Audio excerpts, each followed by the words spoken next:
All right, all right. Hello, Knockouts. Tanya TKO here, and welcome in. All right, so I have a special guest for you all tonight. So we're going to have a really great conversation with attorney Gerald Griggs. Let me get us live on the other platform. So we've just gone live on Twitter, just gone live on Facebook, and we have just gone live on LinkedIn.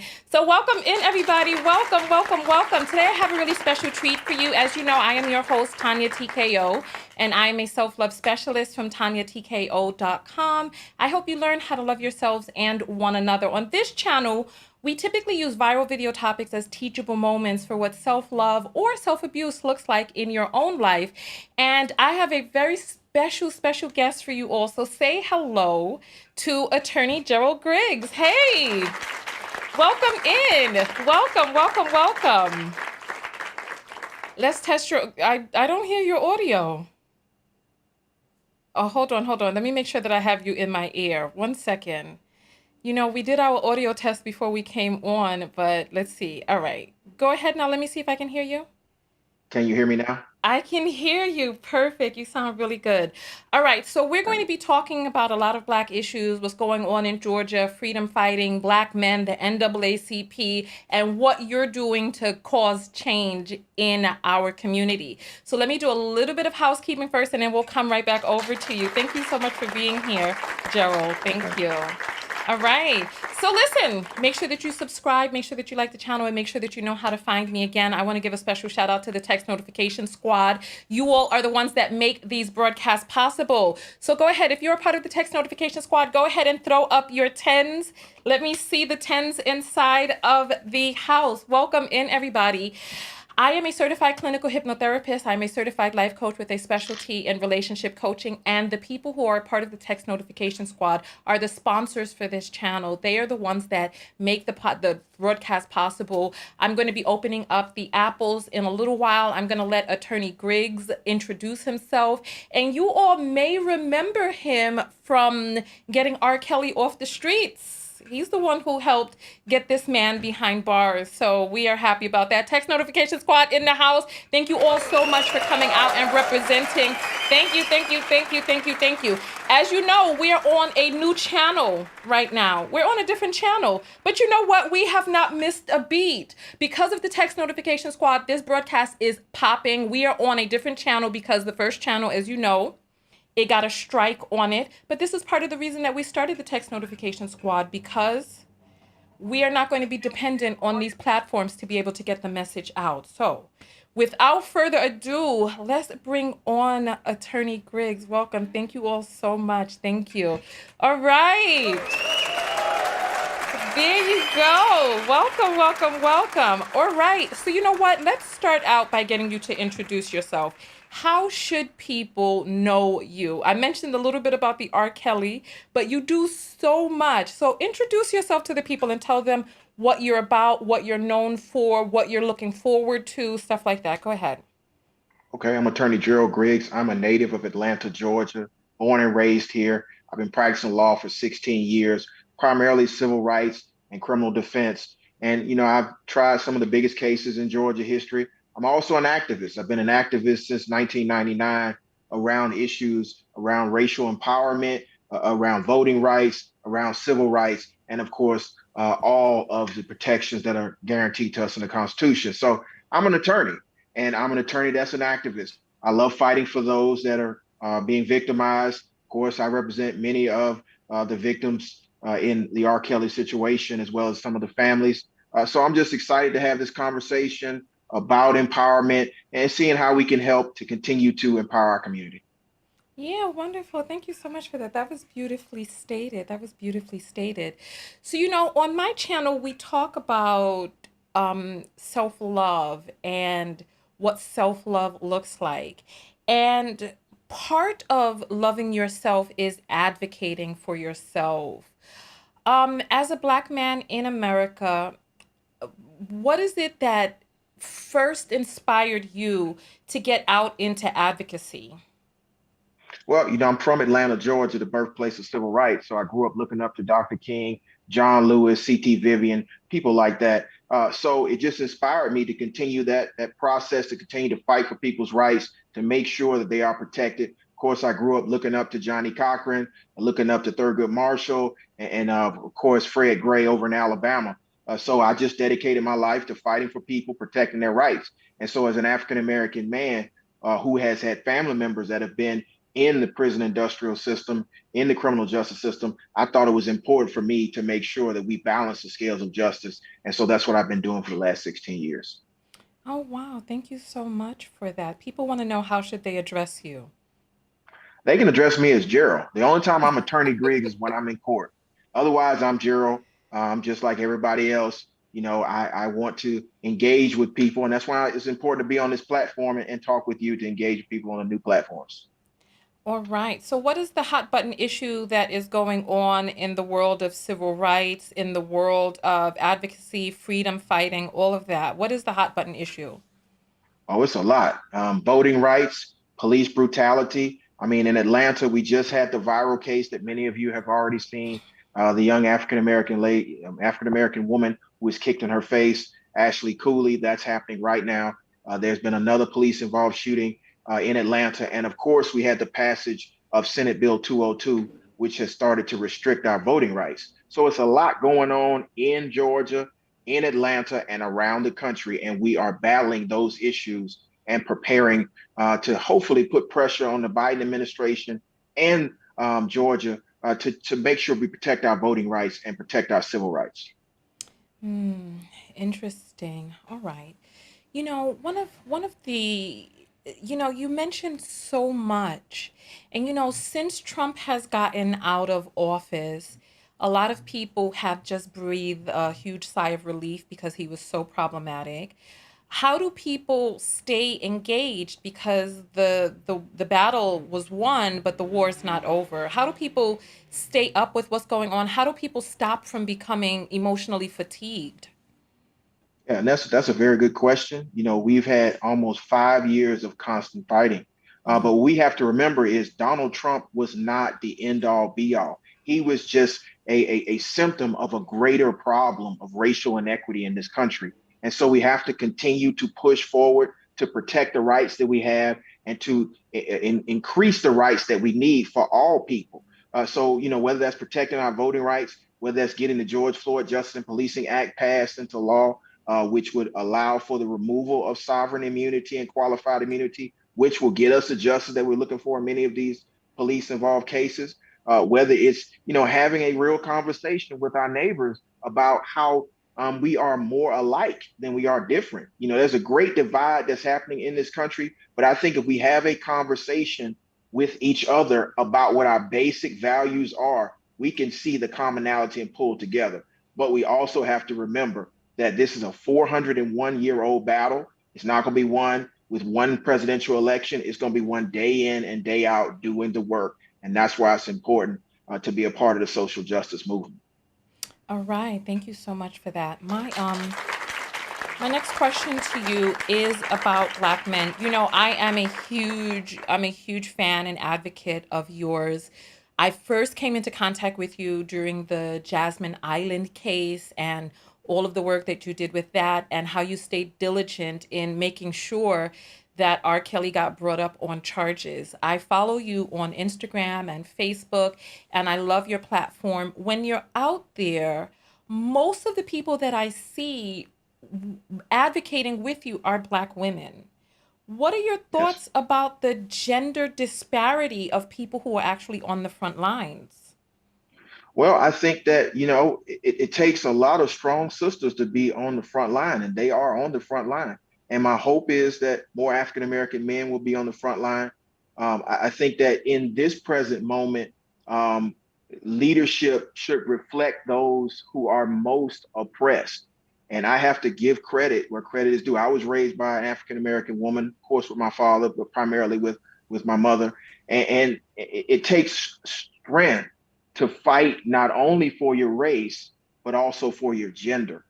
So I think that we have to give kudos. People like Stacey Abrams, people like Latasha Brown, people like Park Cannon, my client, who have been on the front lines for years. But we also have to make sure that we are supportive when you have incidents that occur in our community, like what happened with Robert Sylvester Kelly. Now, we all know that that case is still pending, Yeah. but we also know the allegations have been there for decades.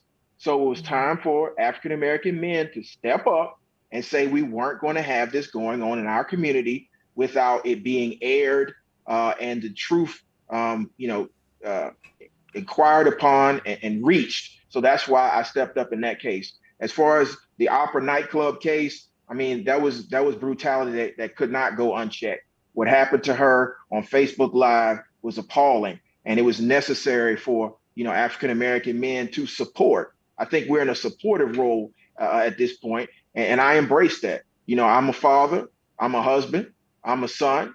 I don't understand what it means to be a woman, but I understand what it means to be oppressed. And so I'm an ally. When I'm asked to get involved, I get involved and I make sure that I stand in my allyship. And then for my brothers, they need to understand that we are in a pivotal moment in American history, in world Right. history. Equality is real. And we have to make sure that we all understand we have privilege. I have privilege, you have privilege, but sometimes we have to set our privilege aside and realize that oppression is real and it comes in all forms and factors. And so that's why I think it's important that I stand in solidarity on many of these issues, but I also stand in support and make sure that I'm not fully centering myself in somebody else's battle to make sure that their voice is heard. All right. Thank you for that. I'm curious though. I'm curious.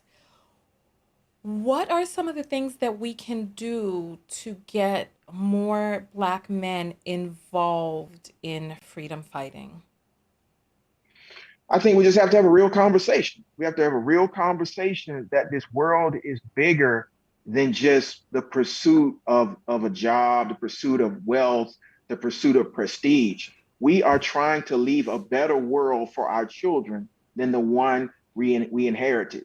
And if we don't step up in this moment, and trust me, people are looking to African American men to lead, but we have to be prepared to lead. And we have to understand that leadership is compassionate.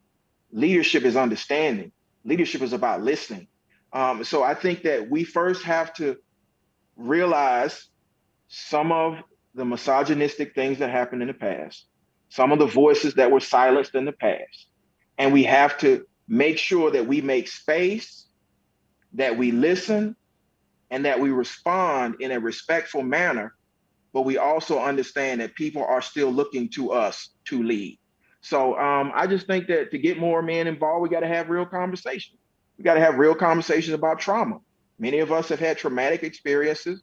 Many of us don't understand what mental health looks like and what support looks like. But also, many of us have not really had that conversation with other men about what is and is not appropriate in this day and time. So I think that's what we have to do. We have to engage them where they are. You listen, there are a lot of things that happen with men that no one talks about. We have to start having those difficult conversations. We have to have them on these platforms. We have to have them in person, and we have to make sure that men understand that it's okay to take a back seat sometimes. That it's okay to listen.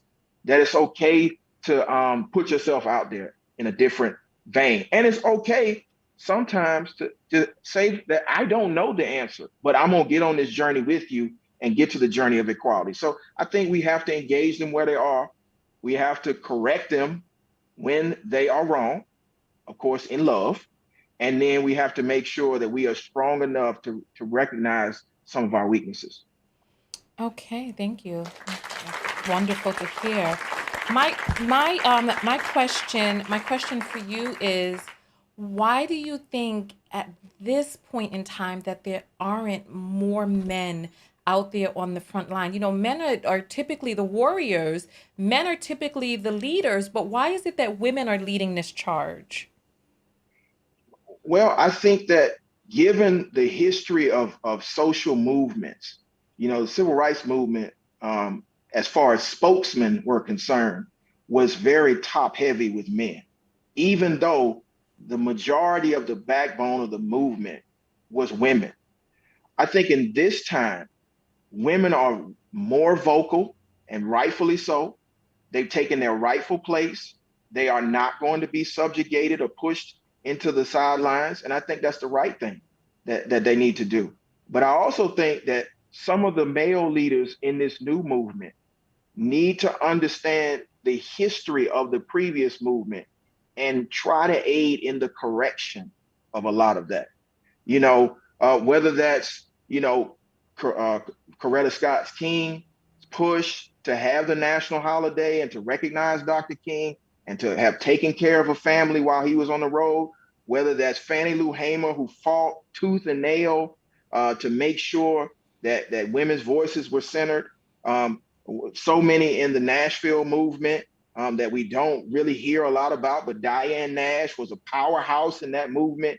These women have laid the roadmap to the next generation of women who are now not waiting to be, told how to move. We don't need anybody telling us how to move. What we need to do is just to make sure we're moving in liberation, and that liberation is uplifting everybody. So I think that's why, my Well, hats off to Tamika Mallory, Latasha Brown, who are just titans in this new movement, and they right. are making sure that women's voices are centered. Well, you know what? There's actually a new movement that is starting now, and that new movement is Black women removing their support because we feel that we're overrepresented on the front line and that Black men are not really stepping up as leaders. And so Black women are making a push to pull back until Black men show, because like you said, Black women are at the intersections of two ends of oppression: female as well as being Black. However, Yes. Black men just aren't there on the front line stepping up and providing protection. There are far too many videos that we've seen. Like, there was one video that came out. I was going to do a broadcast on this. It was, do you remember I'm sure you saw it. There was a black young man walking through a neighborhood, and this white guy, some army dude or whatever, he was like pushing him, like, get out of here, you don't belong here, you don't belong here. And so people pulled up to his house, and the loudest, strongest voices on the front line were Black women. And so Black women are putting themselves in the front line of these bullets, in the front line of gunfire, in the front line of mace and pepper spray. But Black men who are making our neighborhoods unsafe, by and large, like most of the lack of safety that happens in our neighborhoods happen at the hands of Black men, towards Black women, towards Black children, and towards other Black men. However, Black men are not there on the front lines to correct this. What is it that we do? First of all, what are your thoughts about Black women pulling out and divesting from being on the front lines? What are your thoughts on that? Well, I don't think anybody needs to divest from being on the front lines, because we're in an active struggle. We've been in an active struggle for 401 years. I do understand the level of frustration, and that's why men like myself and others are stepping up. I can think of, countless men that are on the front lines nationally and locally. I think when we have these viral videos, you have to remember that most of the time people are not focused on who's speaking. They're focused on who's getting the point across. And then in that video, I believe that happened in Columbia, South Carolina, where the young African American male was abused by that Caucasian individual. I believe there were large amounts of individuals that were in that yard. Maybe the African American females were the most vocal, but there were a lot of African American men there. And one of the things that we struggle with is how, in this new era, how vocal do you want Black men to be? Because the problem is going to be, we don't want to be seen as silencing anybody. So I think it's a balance that has to be struck. I think most African American men who have been raised by other men or by strong figures understand when to take a back seat and win the lead. And when it's a very dangerous situation, my hope is they will be going to the front. I know I always go to the front, and I always try to make sure I take other men with me to the front when there's a situation that could turn deadly.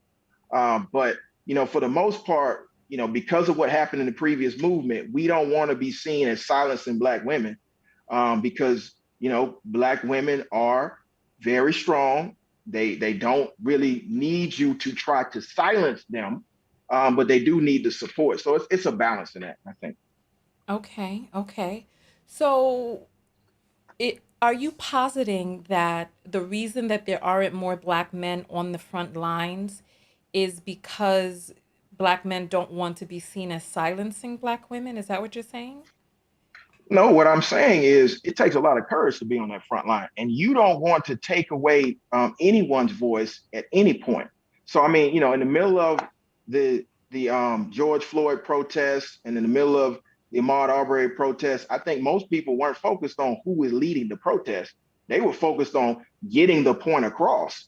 And so, but when it got dangerous, especially in Atlanta, when they called out the National Guard, when they started hitting people with tear gas, everybody was at the front.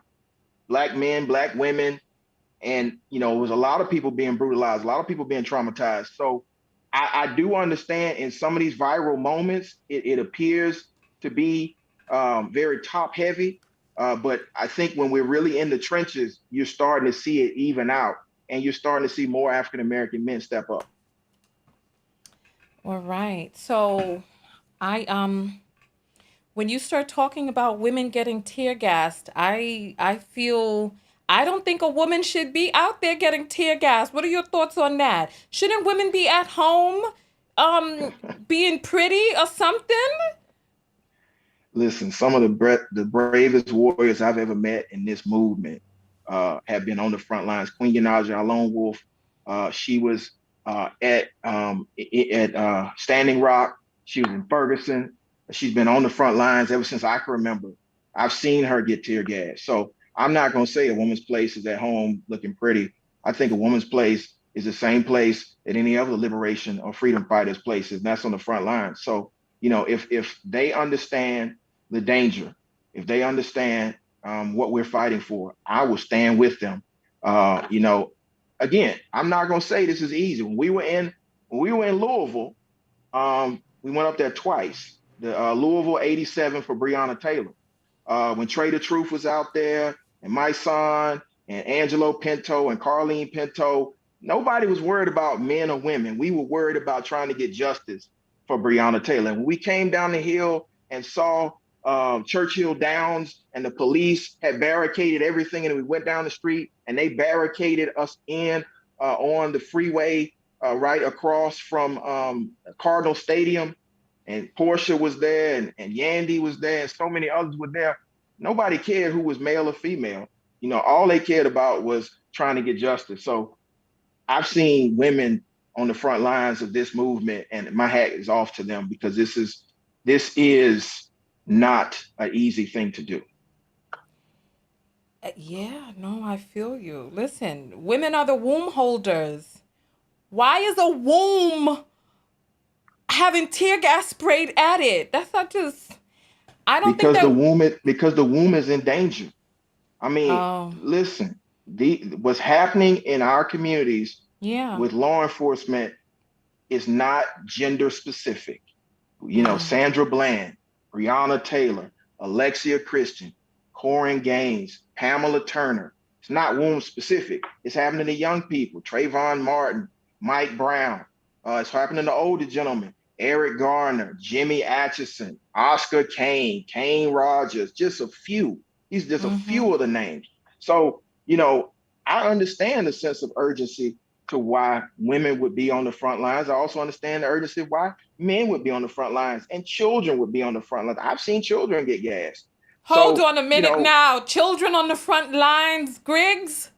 yes, I mean, in Atlanta, when the protests turned and the National Guard was called out, there were people out there with children, And you know. I just, come on. Children getting gassed? I mean, again, I didn't specifically see the gas canister shot at children, but I saw the gas. So, I think people don't fully understand, what happened last summer. We were outside for 150 days. Yeah. You know, it was, George Floyd happened. We went outside. And then about 19 days later, Rayshard Brooks happened. And people were at the Wendy's. And it was children at the Wendy's. It was men. It was women at the Wendy's. You know, National Guard was there. It got interesting. But the thing that I like about this particular movement is the energy from all of the young people that are saying that they are tired. They are sick and tired of being sick and tired, and they won't change. And even though change is moving very slowly, it's happening, and I'm proud of them. I'm proud of the young men and the young women. I saw 14-year-olds, 15-year-olds, 17-year-olds, college students, all taking leadership roles last summer.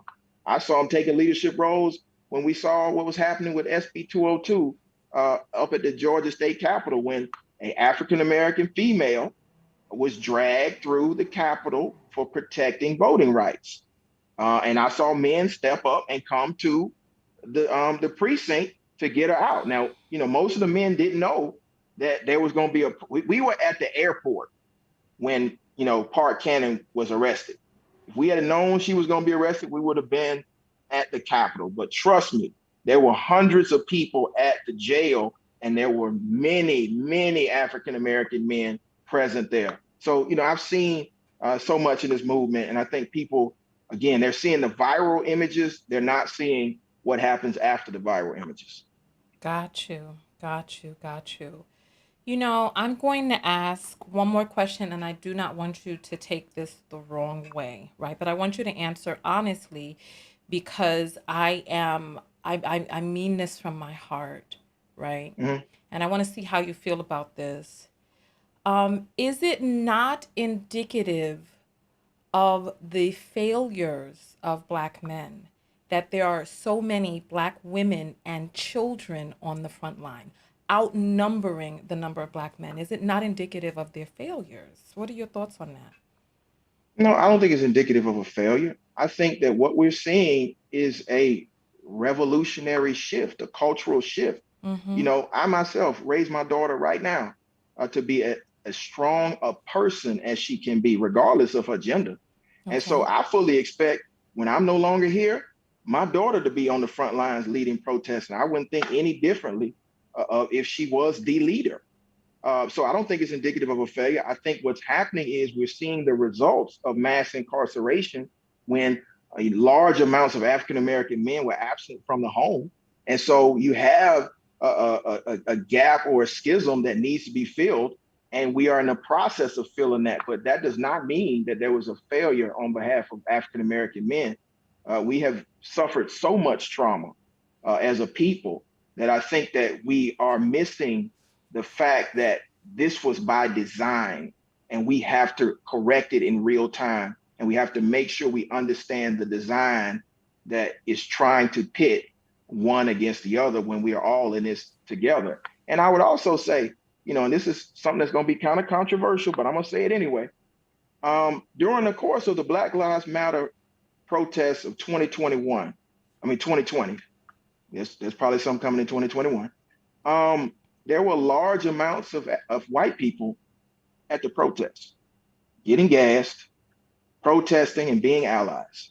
So, it's like Dr. King said, if you are in this fight against oppression and you are an ally, you are welcome. And so, again, I don't want to pit Black men against Black women or white people against Black people. I want to make sure people understand that this is freedom fighters against oppression. And Okay. oppression takes many forms. Okay. Well, you know what? Personally, I don't think that that's controversial saying that white people on the front lines, they needed to be there. A lot of the issues that we're having in this country are by the design of the systems that have been put in place and have benefited white people. They needed to be out there Of course. As a matter of fact, I don't think that this can really ever come to a halt until more white people stand up and tell their brethren and the powers that be that this needs to stop and end there and here. So yes, I'm glad that they were out there. They needed to be out there, and we need to have more of them out there. So look, let's pivot into the question in the topic. The NAACP, is it still relevant? What is the Absolutely. NAACP? What is it, first of all? Well, first off, yes, it's relevant. It's the National Association for the Advancement of Colored People. It's been around since 1919. I'm sorry, 1909. The Atlanta chapter has been around since 1919. And basically, it was started because of the race riots and the lynchings that were going on right after, you had Reconstruction, and then you had Jim Crow. In the Jim Crow era, you started to have race riots, which were nothing more than racial lynchings. And so it was started by a group of seven, two of which were African American, Ida B. Wells and W.E.B. Du Bois, for the purpose of the empowerment of people of color.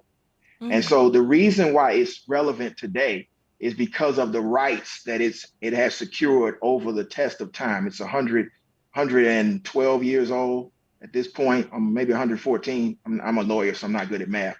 But what people need to understand is this. For the most part, in turning out elections, it is the branches of the NAACP that are turning out people to go vote. During the course of the protest this summer, it was branches of the NAACP that were joining together to make sure people were adequately trained in how to do civil rights, social disobedience, civil disobedience. It was branches of the NAACP that were bailing people out of jail. Those branches of the NAACP that were providing legal defense. And so I think it's important that people become members of the association. And that's why I've been a member since 2015. I think that without them and without their organizational tools, we would not be where we are today.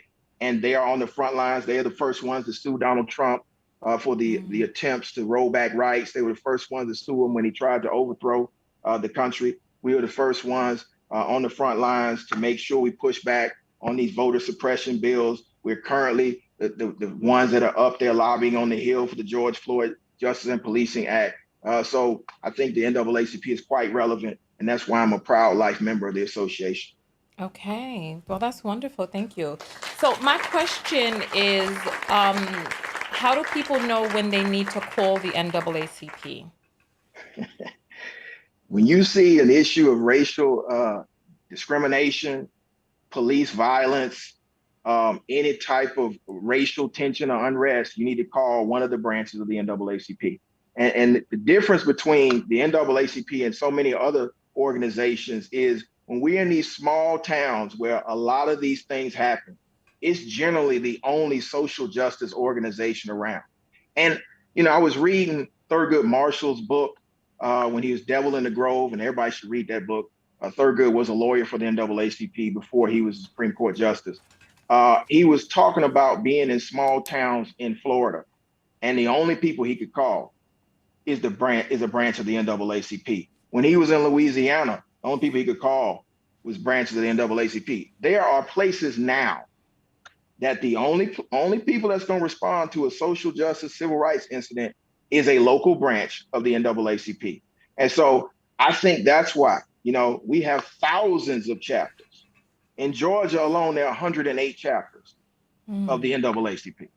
So if you're in Adel, Georgia, or you're up in White County, the only person you're going to call is that branch office. Rosa Parks was the branch secretary for the Montgomery chapter of the NAACP. So when we talk about the history of protest and movement, it's usually centered out of a branch of the NAACP. And so Okay. that's why I think it's so important. I have a question that has come from Ashley Nicole. She says the NAACP is dissolved as F, just like they depleted the Black Panther Party.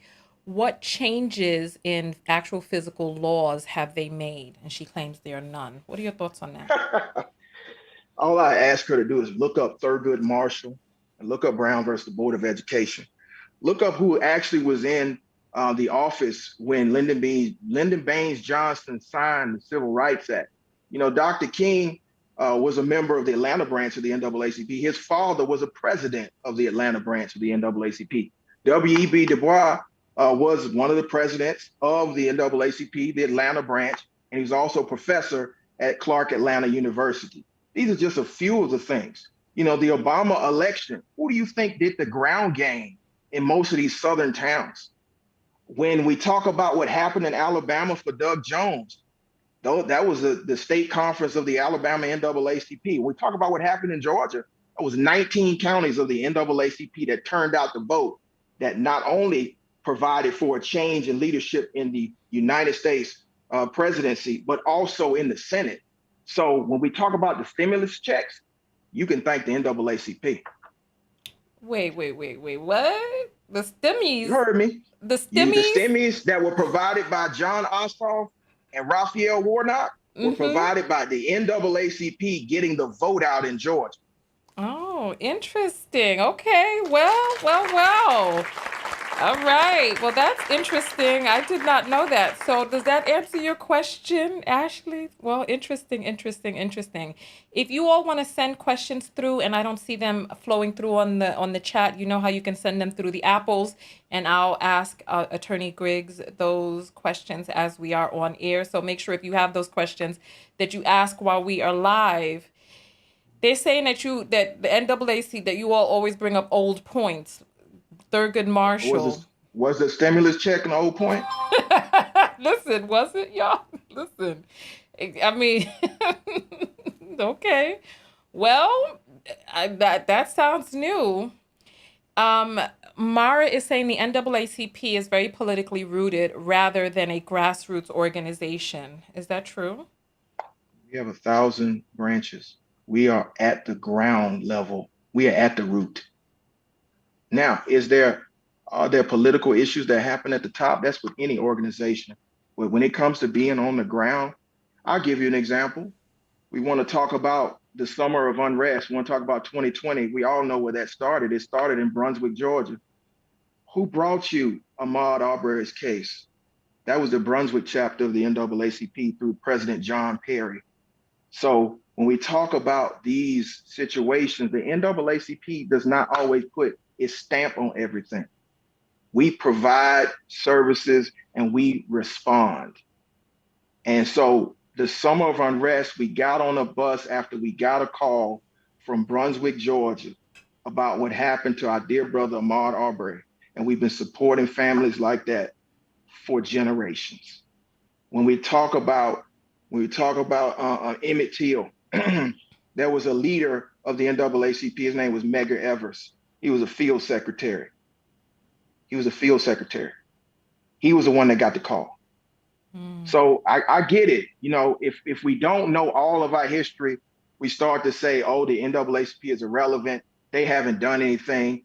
But when you start peeling back the layers and you start actually studying, you know, what's happening in this movement and the previous movement, you see the NAACP's fingerprints on all of it. Really, very interesting. Thank you.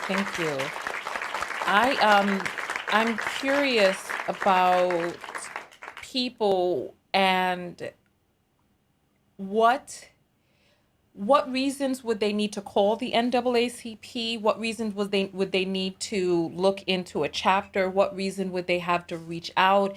And what should they expect when they do reach out?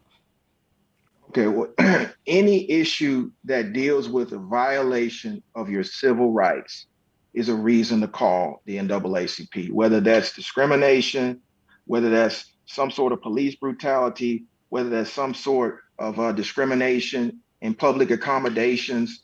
Those are reasons to call. And what you can expect, and this is why people get a little frustrated. When you call the NAACP, you have to file a physical complaint. Most of the branches, you can fill it out on the website and you fill out the complaint, and then we do our due diligence to investigate it. And we push you to the Legal Defense Fund, which is a different arm. There are two separate arms of the NAACP. There's two separate organizations. We don't provide lawyers, but what we do is we make sure that the situation is investigated and we point you in the right direction. Sometimes we take on the case. Sometimes we take on the advocacy portion and we do direct action through protest or through lobbying. And so that's why people get frustrated. We have to have a physical complaint that we research to make sure we understand what the issue is. We don't, this organization does not react without gathering all of the facts. And so sometimes it's a little bit slower than others. But that's by design. And that's why we've been around for over 100 years, is because we know how to address these issues. And so, I just think what you can expect, call that branch. Most of them have websites. Most of them have a phone number. Fill out the complaint form and then follow up with them. Most of the time they'll follow up with you. I know the Atlanta branch will. And we will try to get to the bottom of it. We have a lot of complaints because we are in a time where there's a lot of racial unrest and racial animus, and we have to respond to it. But we also need membership. The lifeblood of the NAACP is its members, and everyone should be a member. The membership is $30 every year. You could be a life member for $750 for a bronze life membership, $1,500 for a gold membership. A silver membership, $2,000 for a gold membership. And then you are part of the NAACP. If you run for a branch office, you can control how the NAACP responds. What most people don't understand is that if you have a problem with the leadership of the NAACP, you can always join and run and become the leadership. It's run by the people. It's run by the branches. Interesting. Is that why you're running for NAACP president? You have a problem with the leadership? No, I don't have a problem with the leadership. I just think that we need to be a little bit more responsive. I think we need to get back to our basics. We need to be a grassroots protest-led organization, which I've done for most of my career. And so I think it's time for the state conference to be more responsive, to be more transparent, to be more available. And that's what I'm going to bring to this office if I'm lucky enough to win the election, which is happening in November. And one thing I can promise is this: if I'm the president of the state conference of the NAACP, it will be very visible. You will be able to get in touch with either me or the state conference, and we will respond to these situations that are happening. My heart broke when I saw the video of what happened to our dear brother Ahmaud. So we made sure we got on the bus and went down to Brunswick and met with Mr. Perry, John Perry, the president, and made sure that the world knew. So all I'm saying is this: you guys are talking about, we're talking about Thurgood. That was such a long time ago. Medgar Evers, that was a long time ago. Okay, let's be about the work of Thurgood Marshall. There are new Thurgoods out here. There are new John Dale Johnsons out here. There are new Rosa Parks out here. Let's be about the work. And that's why I'm running, so we can be about the work of civil rights and social justice. And I'm willing to work with you guys. I hear the complaints. Trust me. I used to make the complaints before I joined and saw the inner workings of the association and realized it's going to take new blood to make sure it lives up to the legacy of the past. But make no mistake, there is not one organization that has a legacy of the NAACP. And so let's build on that. Okay. Let's use that to make sure we protect the rights that our foreparents gave us, and we demand all of the things that they saw in the future. Let's be their wildest dreams. So we can talk about something that the NAACP has been talking about for a long time, and we got a lot of pushback and flack about this. Let me be straight. The NAACP has been pushed for reparations as long as the NAACP has been around. But we've never had the political capital to push that. But we are thankful for the new breed of activists that have been pushing that conversation. We want them to join us so we can continue to push that conversation and make it happen. Voting rights started as an idea. Abolition of slavery started as an idea. We have to put muscle behind the ideas. We have to make sure we protect our brothers and sisters from police brutality. Dr. King preached about that in the March on Washington. We're still dealing with it. There's a few questions that have come through, and People are saying that the NAACP backed the bill that passed anti-discrimination against Asians. I don't think we backed it. I think we supported it. But we supported a lot of things. National supported DACA, the Dreamers, because there's a large contingency of people of African descent, people of Caribbean descent that are Black that were affected by DACA. As far as the anti-Asian crime bill, we supported that because we want to make sure that everyone's civil rights are protected. But one thing, mark my word, one thing that the NAACP is about protecting the rights of African Americans and Black people. Okay. So, People it's a want to big know, tent. where is the anti-lynching bill? Right now, it's in House committee. And so we don't have enough votes to get it out of House committee. And that's why we have to continue to agitate and protest. It was our hope that at some point it would be passed, but we have to make sure we hold this administration accountable like we held the last one accountable. And that's going to take us making sure we elevate our voices the same way we always have and to push for change. Well, thank you for that. Thank you. How was the Asian anti-discrimination bill able to pass, yet there is none on the books against African American discrimination? How is that? Well, first off, there is legislation on the books for anti-African American discrimination. That's the Civil Rights Bill and that's the Voting Rights Act. Those were passed in the 60s. Now, as far as the lynching bill, yes, it has not passed, and that needs to happen as soon as possible, just like reparations need to happen as soon as possible. But we have to build a consensus. And the only way we're going to build a consensus is the same way we got those other bills passed, and the same way that the Asian the hate bill was passed, by pressure, by protest. I'm from Atlanta. I remember what happened at the day spa. After the day spa, there were protests. We joined with our Asian brothers and sisters to protest in Atlanta.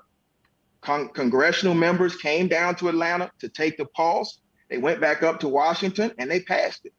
Now, my question was, where was the same energy for the voting rights, which we've been protesting as well, or George Floyd, which we've been protesting as well? But if you notice, we've been having the same conversation that many of you are having. We want to see the same energy. And the only way we're going to get that same energy is if we keep making sure we hold this administration accountable for its promises. Now, I am the vice president of the Atlanta chapter. So I deal with issues in Atlanta. Hopefully, I will be the president of the state conference of the NAACP. Then I will deal with issues that happen in Georgia. But we need more members nationally to get into the conferences and get into the branches and make sure that we are pushing our agenda forward and they hear us in Washington, which is the reason why I'm going to Washington for the March on Washington, which is August the 28th, where we will bring these issues directly to our elected officials in Washington, asking those very same questions you're asking. All right. Well, thank you for that. My question, though, is you said the energy was different. What was different about the energy that could be changed if we want to get things done for us? We need to get 60 senators to realize that there's a problem in American policing. We need to get 60 senators to realize that there's a problem with regard to racial animus in this country directed at African Americans. And so until we get 60 senators or we suspend the filibuster rule, which is the reason why Georgia delivered the Senate, we were told if we deliver the Senate, you will get all these things you're asking for passed. We've delivered the Senate. So now it's time for us to make good on the promises that were made. So that's why I think it's important for us to keep that same energy, to not let up, and to make sure they hear us. That's the only way we're going to get the change So we're how looking do for. we get 60 senators? What do we need to do to get 60 senators? Well, there's another election coming, 2022. There'll be new seats that are up. If you're in that state where your senator is up, our senator, Raphael Warnock, will be running again. And so we have to maintain the majority that is in the Senate and get more so we can overcome the filibuster rule and we can get much needed legislation passed. All right. So my question, thank you for that. Thank you. My question is, how do we get reparations? I'm taking notes. How? We need to pass a reparations bill out of the House and Mm-hmm. get 60 senators to pass it out of the Senate and then get the president to sign it. That's what needs to happen. There's a Okay, so reparations mhm. study that I think was HR 40 that passed out of the House. We got to pass it in the Senate. It's sitting on Chuck Schumer's desk. We got to pass it. That's why we need 60 senators, or we need to suspend the filibuster rule. Okay. When you say how is suspending the filibuster rule going to help us get reparations? Because at that point, it will pass out of the Senate and can become law once the president signs it. So the In filibuster is order to, in stopping order, it? yes, in order to pass a bill, you have to get a majority in the House and then 60 votes in the Senate. 60 votes is enough to overcome a filibuster, meaning the majority party can delay or kill any bill. So you have to get more than 60 votes to kill the filibuster. But Okay. if they remove the filibuster rule, then you just need a simple majority, 51, which we already have. We have 50 plus the vice president. That gets you to Okay. 51. That gets you both the bill passing out of both houses and going to the president's desk. Okay. Thank you. Thank you. I'm still a little bit confused. So let me rewind just a little bit. Let me rewind just a little bit. All right. You said number 1, we need to get the bill to pass. Number 2, we need 60 senators, and number 3, we need to get the president to sign it. That sounds very Yes. easy.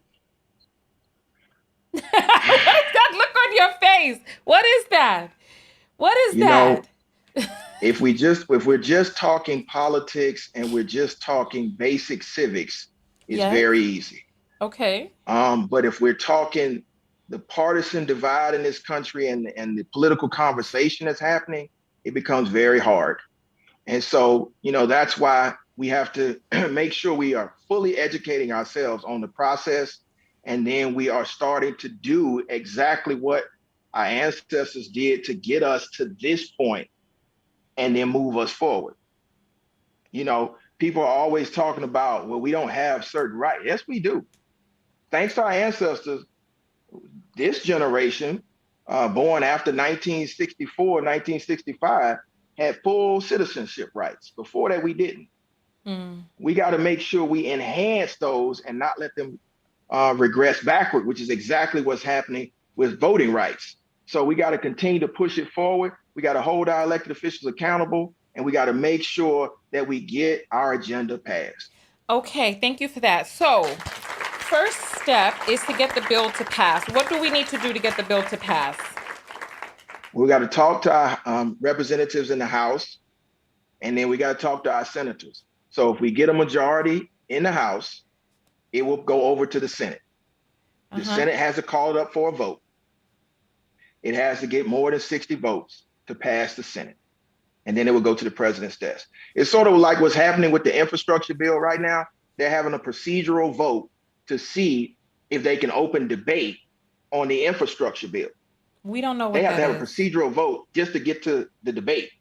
We don't know what that Oh, is. okay. So in the legislature, you have to have debate on a subject before you can vote on it. It's Robert's Rules Okay. of Order. Okay. So if I want to pass the reparations bill, I have to have a debate on the merits of reparations Okay. in the House of Representatives.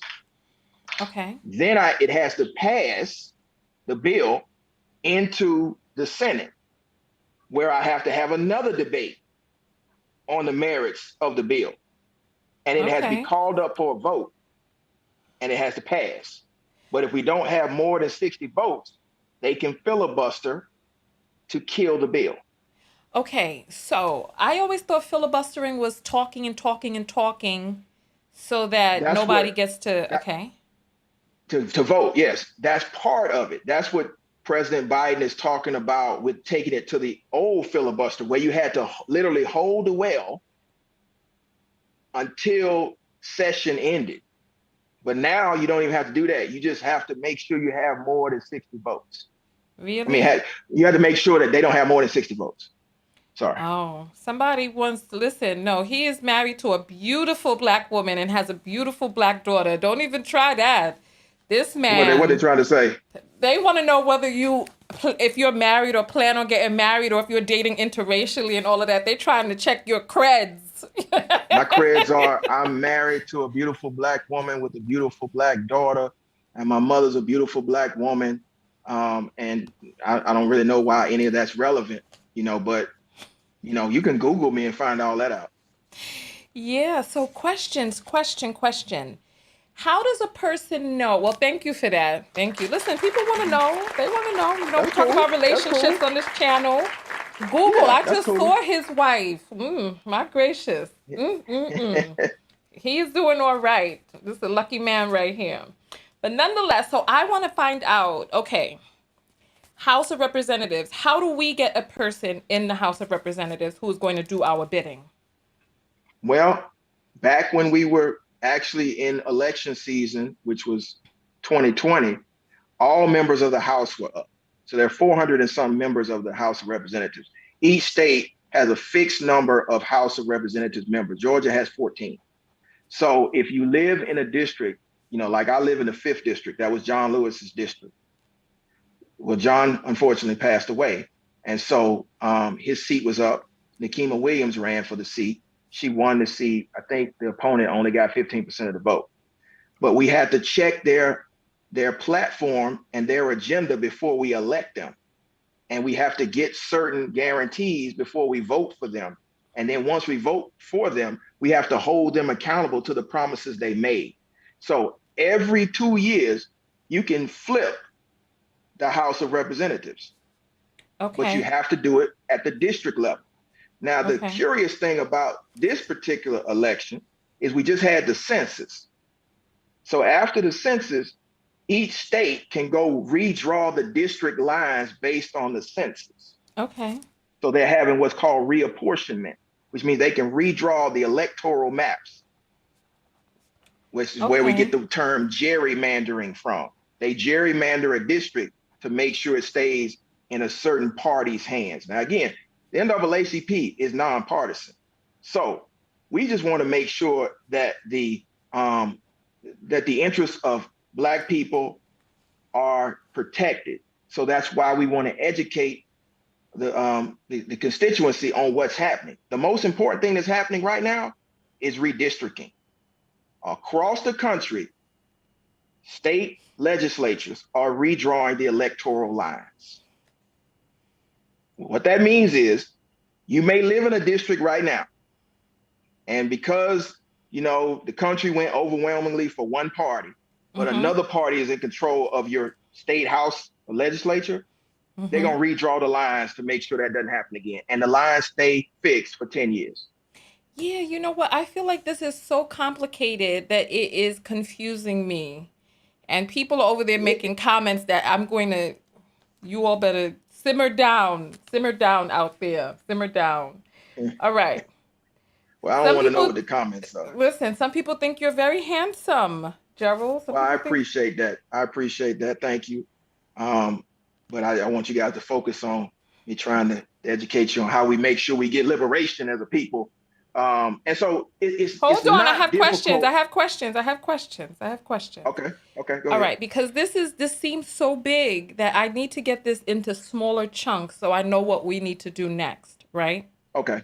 Yes. So we talked about the House of Representatives and the Senate and gerrymandering and filibustering and the census and redrawing and 60 votes and all of this, which just sounds big and confusing. What is the Okay. next step that we need to do to get towards reparations? What is the next step?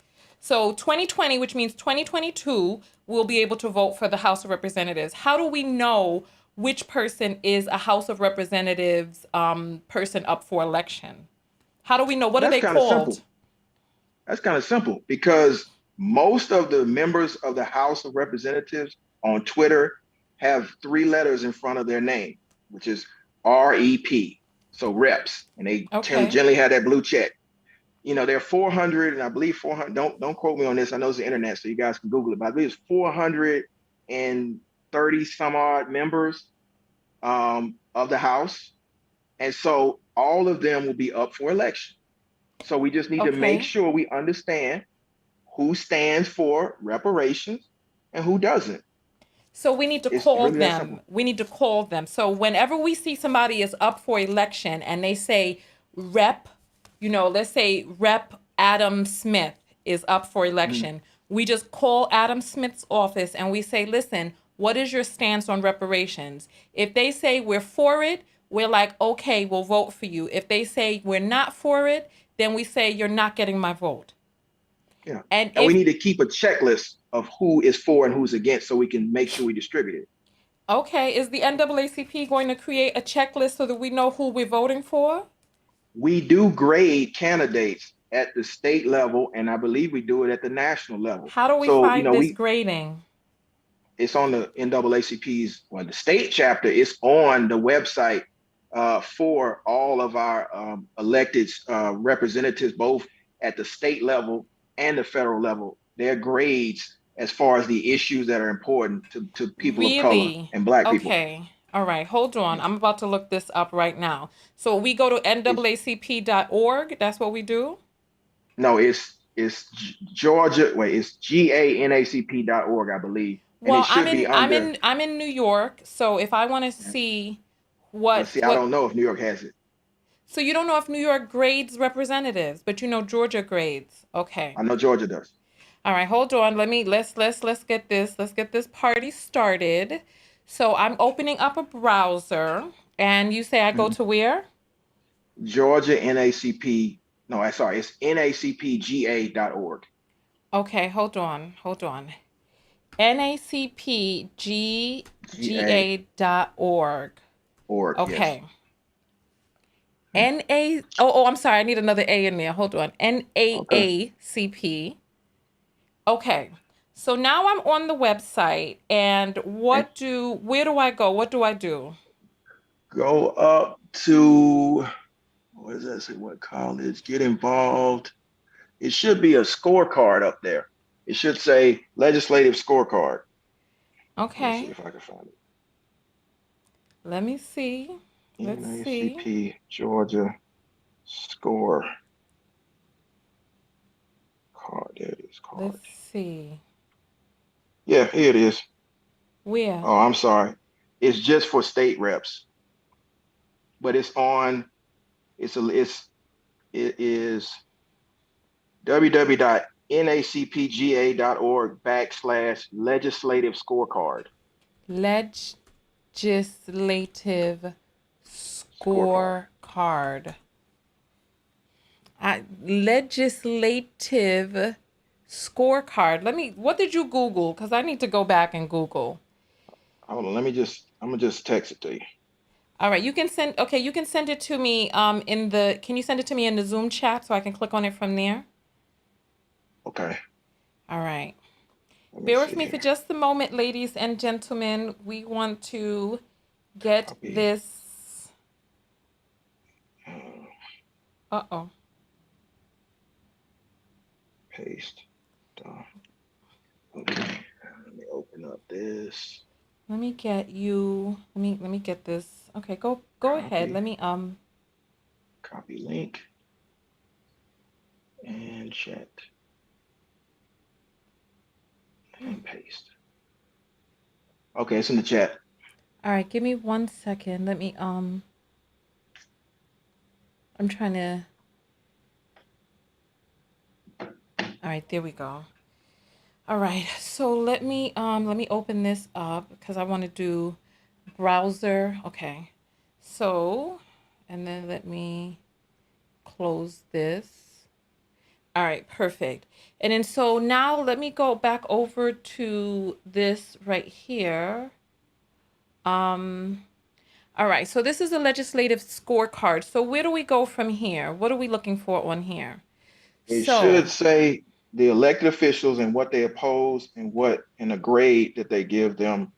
Um, so let's I see. see I see something that's talking about the bill And Okay, then so where do we go? it's talking about the bill. So they had an environmental justice bill by Bob Trammell, and it kind of breaks that down. But there should be a score. Yeah. Okay. Then it talks about the position in the state. Oh, they've So changed it. should I click this thing right here? Oh, this is an introduction and some other stuff. I want to see where, okay, so this right here, is this the scorecard right here? Mm, yes, legislative. Yeah, there it is. So it gives them A's, B's, C's, D's, and F's. Okay, so if we go to the site and we just click in the middle where this thing is here.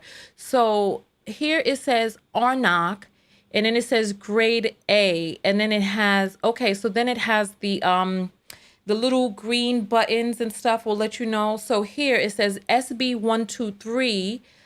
Oh my gracious. SB, what in the world? Somebody's trying to call Yeah, me those are on. Senate bills. Okay. Oh, but those are Senate bills. But if you look at the screen there, it shows you who's an A on our issues, who's a B, who's a C, who's a D, and who's an F. And then it also breaks them down by party. Okay, so then we just need to go through this and see, ooh, who has an F? Oh, gracious. Hmm. Oh, okay. And so people would just need to go there and see who's going to be up for. So when it's an election time, this will let you know when the people who are running what Exactly. they. Okay, okay, wonderful, wonderful. All right, so, all right. Let me see if there's anybody who wants to ask you questions live on air. If you all want to Okay. call in and talk to to Attorney Griggs, put up the number one, and I'll open up the phone line so you can ask him a question live on air. So I'm gonna. It takes about 20 seconds for the vote to get from the people to us. So, what is your strongest topic to talk about, Gerald? My strongest topic to talk Yeah, about, what is your strongest topic? probably, I mean, criminal law and voting rights. Yeah. Okay. All right. Yeah. Let's see what the vote says. Let's see. Listen, these people. Alvy, will you I see please go somebody sit saying down boo. someplace? Listen. All right. So okay, so Edna says she wants to call in. So does Sunny. And so does Aliena. All right.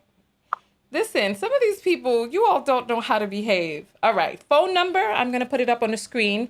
It's going to be 323. Alvi, you're off the, you listen, 323-488-3149. That is the phone number. And I'm opening up the line. Somebody said, never mind, he's married. Listen, I'm done with you all. Let me get the phone lines open real quick. Give me 1 second. All right, the phone lines are open 323-488-3149. This is the number across the screen right there. And Attorney Griggs is going to answer your unfiltered questions live on air.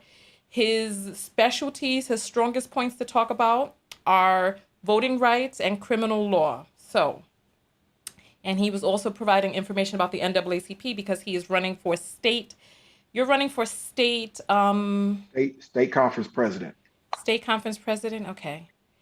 All right. You're on the air live with Tanya and Attorney Griggs. What is your name? My name is Mia. Hi, Mia. So, what is your question for Attorney Griggs? My question is this: with the high number of different politicians that have been silenced for their attempts in trying to pull information forward or bring that to light, how do you keep young Black politicians encouraged to move forward and not be afraid of being silenced themselves? That's a great question. And I think the best thing to do is to follow the lead of trailblazers who refuse to be silenced. You know, you have the squad who are refusing to be silent. You, of course, have Auntie Maxine Waters, who's refusing to be silent. So I just think you have to realize that, you know, if you're saying something that's revolutionary or that's going to change the status quo, people are going to try to silence you. But you just have to continue to push forward. And you should never be discouraged because we have an opportunity here, especially millennials have an opportunity to change the world in a way that they never had. I I mean, you guys have the internet where you can pretty much, reach out to anyone at any given time and learn every single subject. So never be afraid and just not allow them to silence you. All right. Did that Thank answer your you. question? Yes, I thank you. All right. Thank you Thank so you. much for calling in. All right. So, phone lines are open 323-488-3149. This is the number right here. You can call in and ask Attorney Griggs a question live on air related to the topics that we've been talking about. I'm interested in personally knowing more about how to put pressure on Biden because I'm a little confused by what's going on now that he has become president and what he is going to do for us as Black people. That's what I'm curious about. But we have a call coming in right now, so you're on the air live with Attorney Griggs and Tanya TKO. What is your name? My name is Jessica. Hi, Jessica. Yes. Hi, Tanya. Hi, Attorney Griggs. I Hi. want How you doing, to ask, Jessica? um, what are we doing, or what are you doing to try to energize the younger people? I'm 34, and I grew up in my church, in my community, hearing the stories of segregation and being part of a desegregation program myself. Like, I understand the N word and different things. I don't feel like whatever the generation behind me, I don't feel like they understand that true struggle. Like, yes, we see unarmed Black people being killed and things of that nature, but I don't think they have those stories that's tied to the ancestors like my generation might. So what are we doing to kind of like energize them on like a Instagram with the dances, TikTok on that level? Yeah, and I think that's a great question and insightful question. I think what we have to do is to continue to tie what they're witnessing today to what happened in the past. So if we're talking about these viral images of bodies being brutalized by law enforcement and by state-sanctioned violence, we have to tie it back to the same or similar Yes, incidents that we happened in the understand that past. because And we're of that generation that we heard those stories, so we know. But I'm saying I think they're far enough removed that they, like you're talking about Thurgood Marshall and all of these people. Like I learned that, but they didn't. Mhm. We're struggling just to be able to tell an accurate or teach the kids the accurate representation of what slavery was, that they weren't unpaid workers. You see what I'm saying? So I don't Mhm. think they have any idea. Well, I think that, like I said, I'm not saying to try to teach them who Thurgood was. I'm trying to get them to understand that after Thurgood, there was a Johnny Cochran, and then after Johnny Cochran, there were thousands of African American lawyers who have gone unnamed. And so I think we have to tie it to that. And when they see an image like what unfortunately happened to my client, Miss Cooley, we can tie it back to a situation that happened in the 60s or the 50s to see this is still happening and here is how we respond. We got to meet them where they are. I'm trying to learn how to Right. make TikToks. I don't really dance, but I know it's a lot of informational um, uh, you know, uh, uh, content on TikTok that we can get to relate. And one of the other things is I typically like to go ask the young people 13, 14, 15. In Atlanta, we have the water boys here, and they're being demonized as something other than water entrepreneurs. I go out on the corner Right. and have a real conversation with them about what is it that you guys are really into, and we start to see similarities. I mean, I'm 43 years old. I like to play Grand Theft Auto. They like to play Grand Theft Auto. Now we can relate to something. Now I can sit there and pass on the knowledge that was given to me to them so that they can see in me those stories from the past. Because a lot of people, you're right, aren't getting these stories at home. So we have to go out to where they are and teach them. Okay. I hope Well, that thank kind of you. answered your question. It does, but in a way, it still kind of leaves it unanswered because, like, it's a pandemic. I'm not outside, so but it's like anybody or everybody has a cell phone to where they could interact and and get information. So I hear what you're saying, because I'm of that generation as well. But I think we also have to kind of get with the times in a sense to reach people, or reach the younger generation, so that because being out on the street, like, yes, it's giving us visibility, but it's more of that struggle, for lack of a better term, porn. It's like that. And it's like, I'm sick of seeing it. I don't want to see any more protests. I want to see real action, and I want to see real results. And I think that's that's going to come from using social media for our gain, and not just because I think we're all aware of what's happening, but we need to actually, have something be done about it. But thank you. That's all I wanted to add to the conversation. Yeah, and I definitely agree with you. And I think what we're missing at this point is how to turn that that struggle and the protest that we're seeing into political power. And we have to remember that our generation is not the ones in political power right now. It's the baby boomers. And if we are having a problem connecting with the younger generation, they aren't even trying.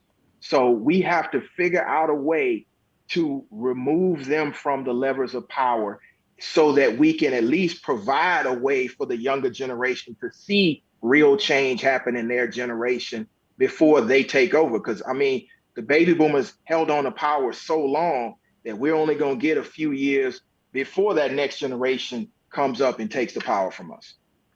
Right. I totally agree with that. And well, yeah, I don't want to take up too much time because I want somebody else to speak. But thank you very much.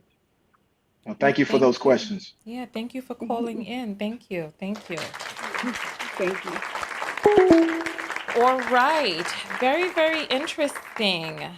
So I forgot what my question was before the call came in. Do you remember what it was, Griggs? No, she asked some very insightful questions, and I think that we have to really think about that, how to think outside the box. Because she's right, we're in the middle of a pandemic, and there's so many new forms of technology that we can reach out. One thing that I've learned from my daughter, and I'm also learning on these platforms, is we can literally have a town hall discussion on these platforms. So whether it's going live on Instagram and kind of talking to your following, because sometimes I learn more from the people that are following me than I give to them, and they give me ideas. I want ideas of how we reach the next generation. I don't know all the ideas. I know some of the historical perspectives, but I don't know all of the new innovative ways to reach individuals. So I think that's a conversation we have to have, because we have to show them real change in this time. Otherwise, they're going to disconnect. Got you. Well, we have a call on. What's your name, caller? You're on the air live. Hi, my name is Tiffany. Hi, Tiffany. Welcome. So what is your question for Attorney Griggs? Hi, Attorney Griggs. Hi, Tanya. Hi. I have two questions. The first question, actually, I have a statement first. Mm-hmm. I have a question/statement. Oh, geez. It's from a statement that I have in my mind, which is kind of like when you, Mr. Griggs, had said about seeing the women on the front line, possibly seeing children, but knowing that they were there and they're getting maced and tear gassed or whatever the case may be. And you seemed okay with it because you say that we all kind of need to be, on the front line. And to me, I feel like that's problematic because they see that. They, meaning those in power to change these laws. They see that we as a nation of brown people, the women have to grit their teeth and bust their fingernails up just as much as the man. And in all other cultures, a lot of the times the women are protected. So why would they take us seriously if the men in our community, the men that are supposed to be leaders, can't even lead? They have to be sidelined to women and co-lead.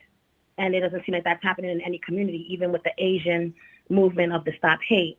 To know that the double NAACP also assisted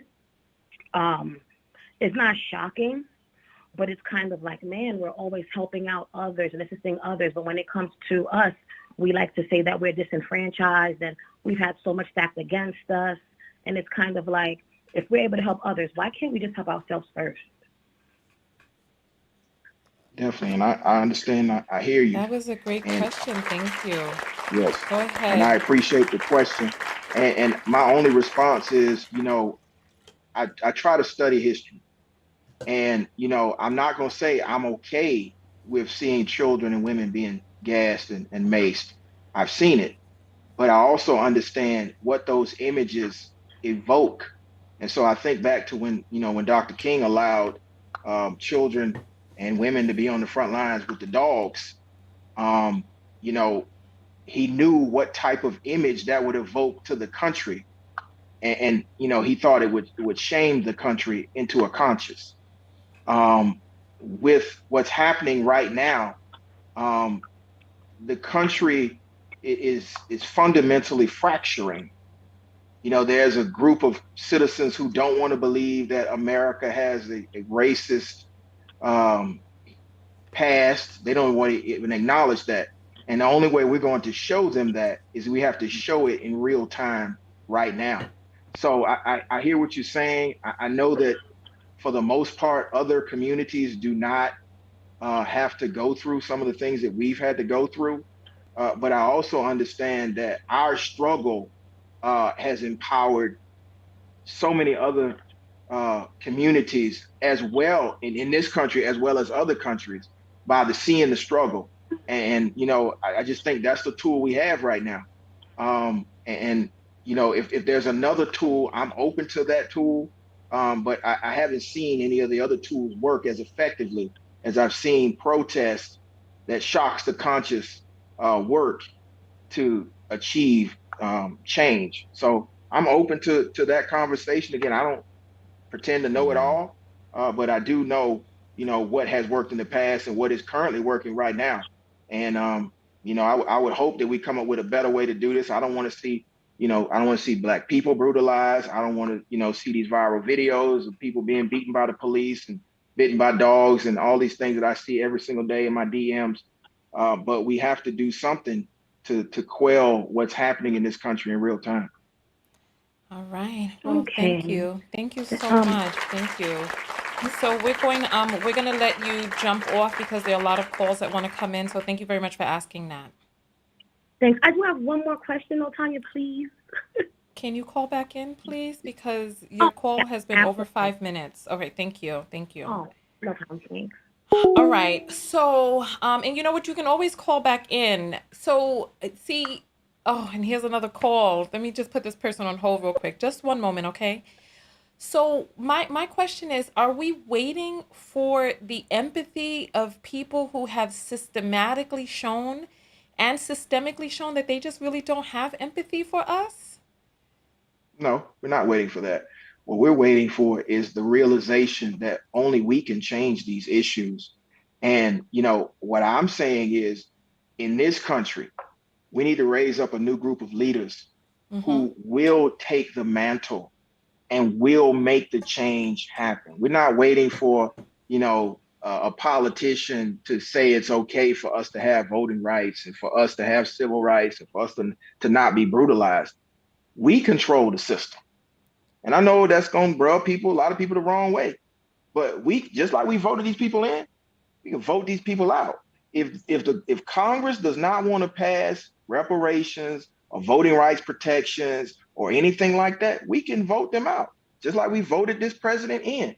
And one of the things that I pride myself on is I held the last president accountable every single time he came into my town.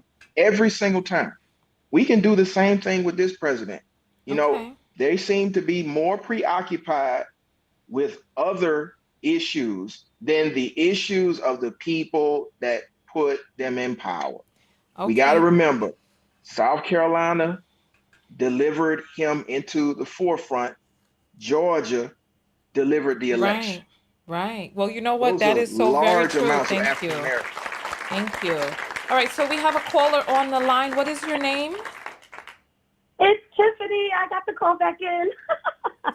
You know something? You just pressed redial. Go ahead and ask your You question. already know I did. So silly. I was just so excited about this broadcast. I've been on my phone dialing vigorously. The next question I did have, actually, I did want to, well, let me do my question first. The reparations please. question. Mm-hmm. You said that reparations, you gave us the steps. And for me, I think that reparations are obvious. It's obvious why we need it. Everyone knows why, and it's very clear as day. So for us to have to do all of that seems kind of ridiculous, especially considering that you said that, showing our faces, getting masked and gassed would invoke some kind of reaction, and it hasn't. I mean, insanity is doing the same thing over and over and expecting a different result. And from what history has shown, doing that is not doing anything.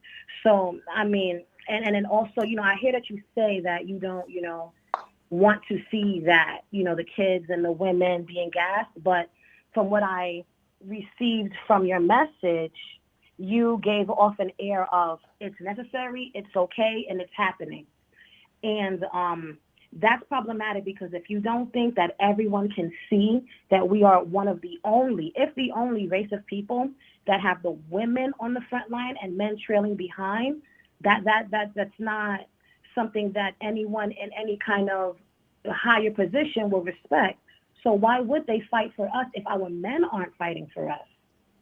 That's the question. Yeah. Tiffany, And I see you don't play. Yeah. No, I don't. Those are great questions, Tiffany, and I appreciate that. And my response is just simple. At this particular point, we have to use all the tools available to us. Again, I'm open to all kinds of new suggestions. I was thinking of one while you were talking. One of the things we have not tried to employ with reparations is to draw reparations from states that we already control. Because the reparations are going to either come from the federal government or from the state government.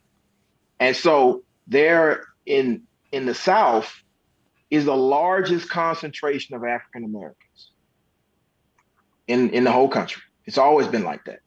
There are enough African Americans in Mississippi to make sure Mississippi is its own entity run by African Americans and others.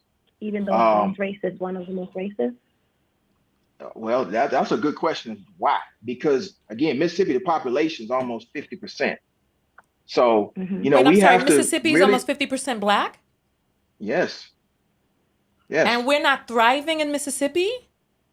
Because the problem is we still have not realized the electoral power that we really have. We've elected the last 3 presidents of the United States. Black people have. Barack Obama, and then we didn't vote, and so we had President Trump, and then we voted again and elected Joe Biden.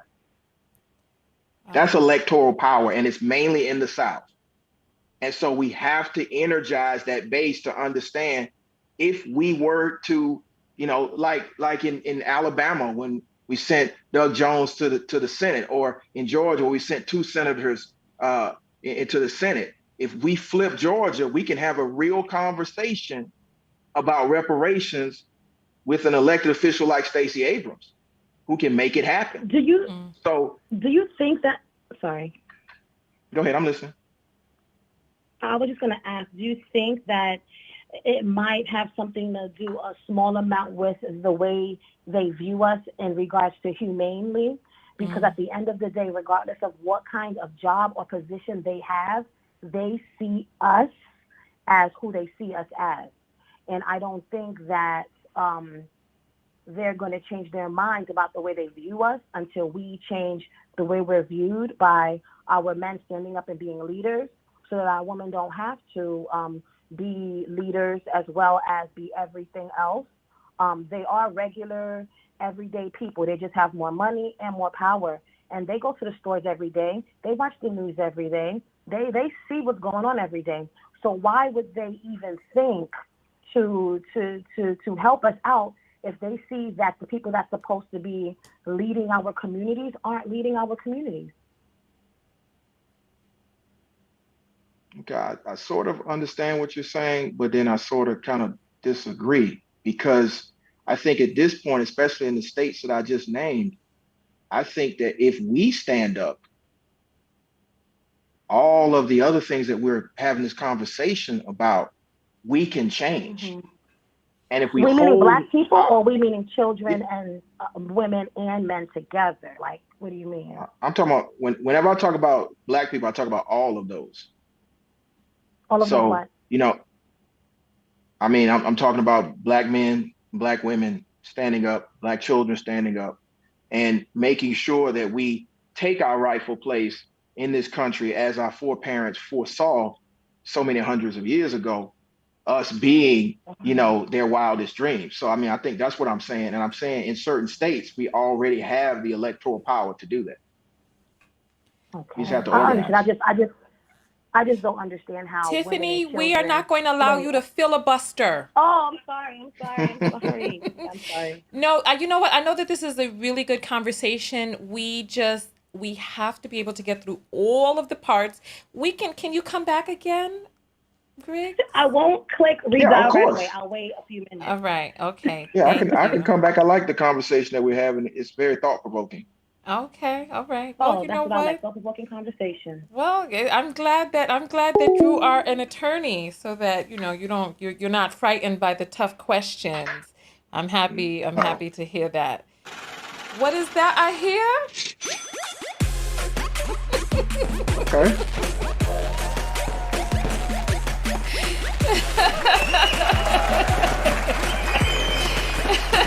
If you can see Griggs' face behind the scenes. I didn't know what that was. The apples have come through. There are people who have sent questions for you through the apples. So I'm going to read some of those right here. And let me see if I could bring your camera here. Let me see if I could bring here. Let me bring your camera on this screen, because some of these are for you, right? So hold on. Let me fix you up over here. To make you a little tiny. Here you go. You see your little self right there? Okay, perfect. All right. So the first one comes from Lisa Donnelly, who says NAACP equals sellouts. Puny stimulus checks don't equal reparations. What are your thoughts on that?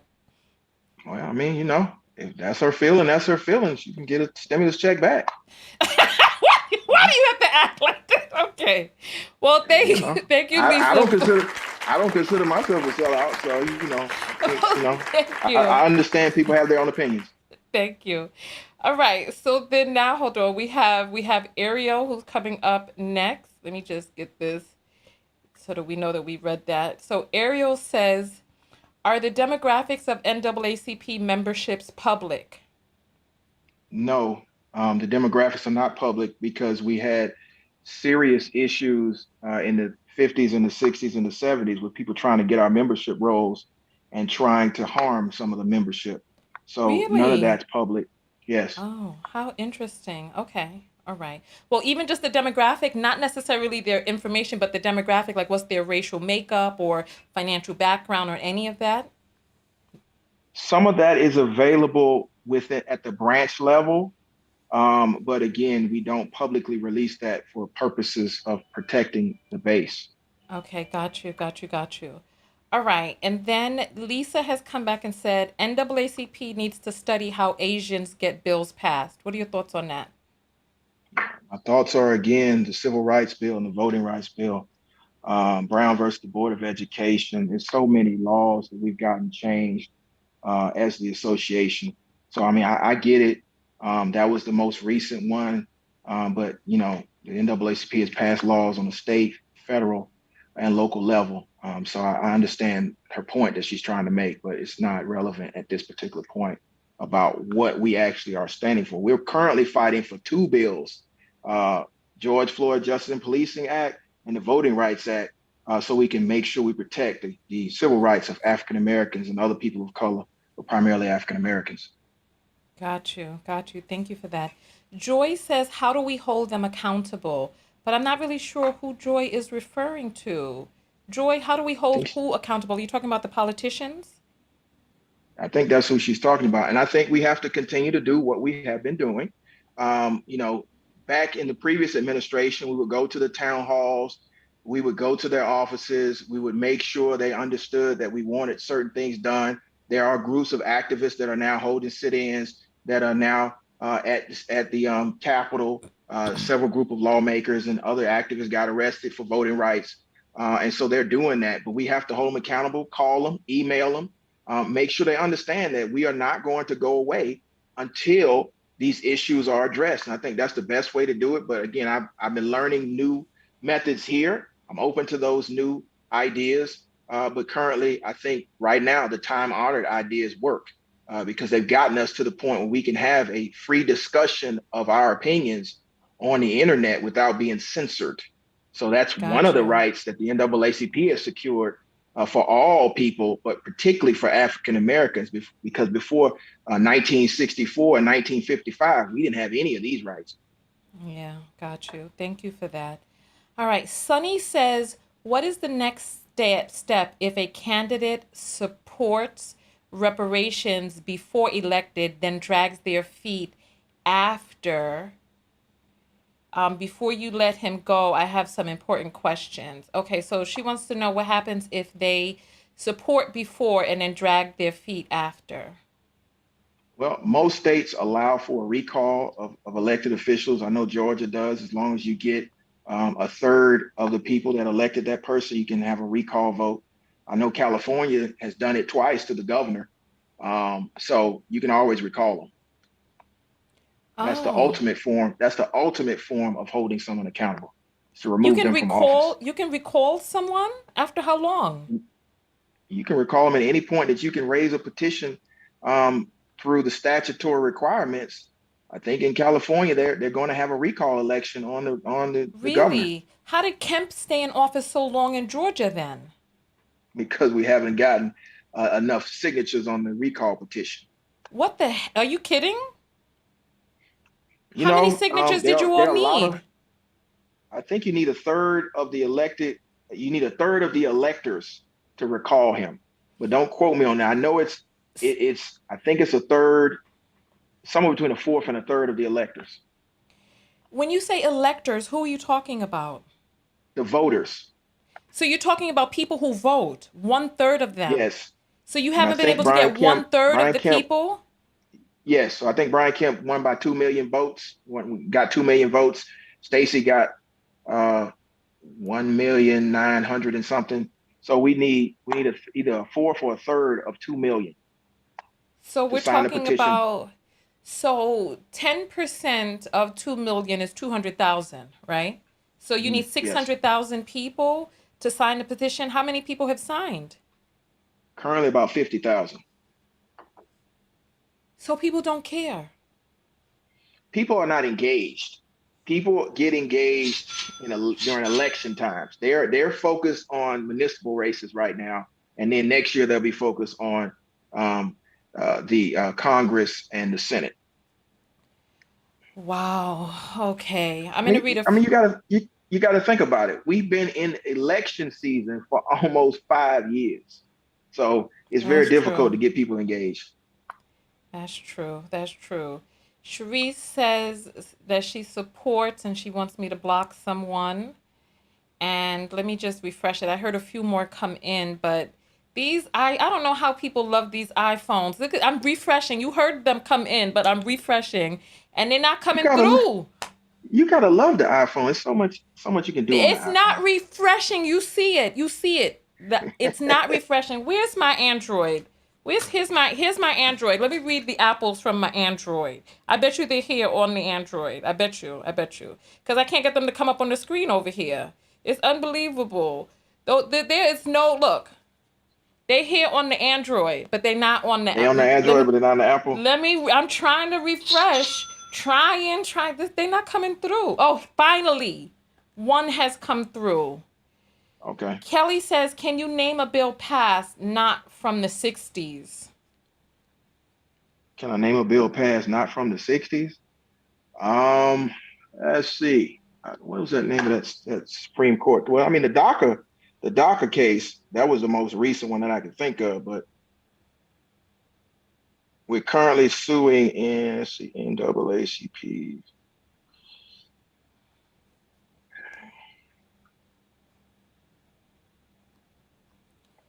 Griggs. Swan versus Mecklenburg, 1971, the Supreme Court issued mandates ultimately requiring all vestiges of desegregation to be eliminated from the root to the branch. That was in 1971. What are you looking up? Looking up the history of legal wins by the NAACP.